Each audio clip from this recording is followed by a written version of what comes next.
भारतीय स्वतंत्रता संग्राम के महानायक सुभाष चंद्र बोस, जिन्हें संपूर्ण देश नेताजी के नाम से जानता है, भारत की आजादी की लड़ाई में अहिंसा के साथ साथ सशस्त्र संघर्ष का मार्ग अपनाने वाले एक महान राष्ट्रभक्त थे। उनका व्यक्तित्व अत्यंत प्रभावशाली, करिश्माई और विचारशील था। उनका योगदान भारतीय इतिहास में अमिट है।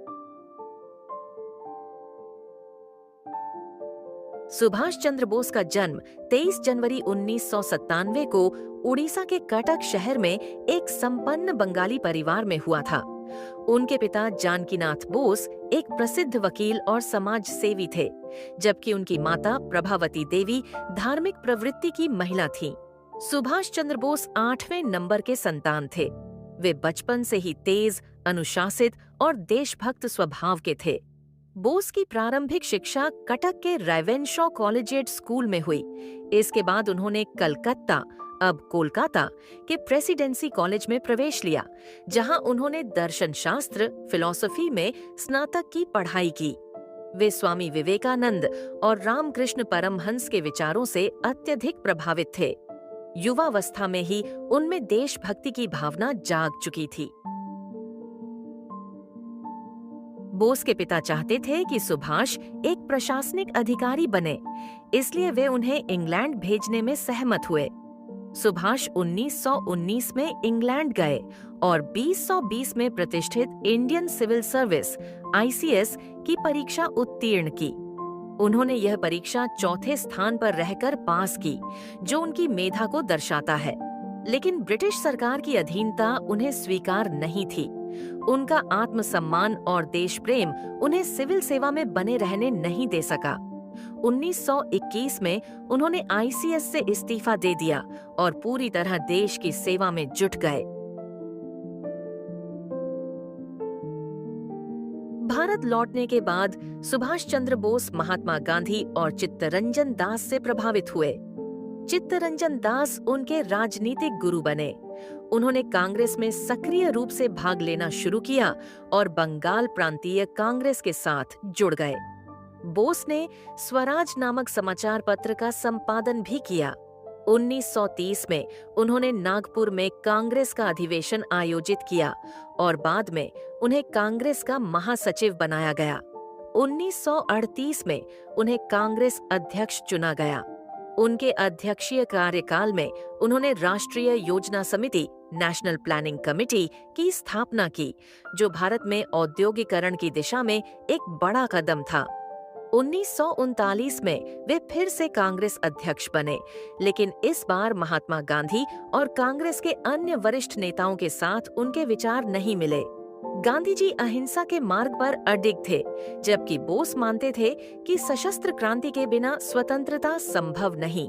अंततः मतभेदों के चलते बोस ने कांग्रेस अध्यक्ष पद से इस्तीफा दे दिया और फॉरवर्ड ब्लॉक नामक एक नया दल बनाया।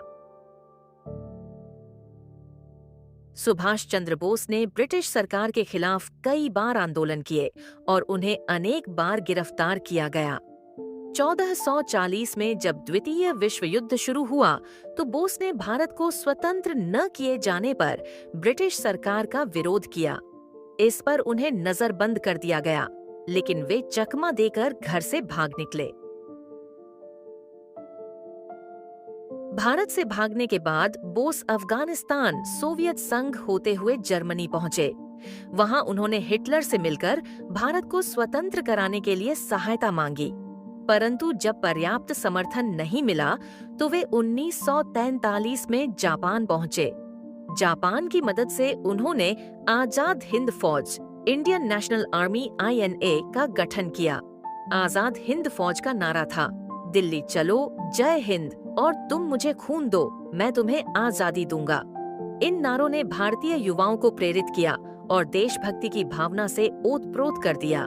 आजाद हिंद फौज में भारतीय युद्ध बंदियों को शामिल किया गया और इसे एक अनुशासित सेना का रूप दिया गया।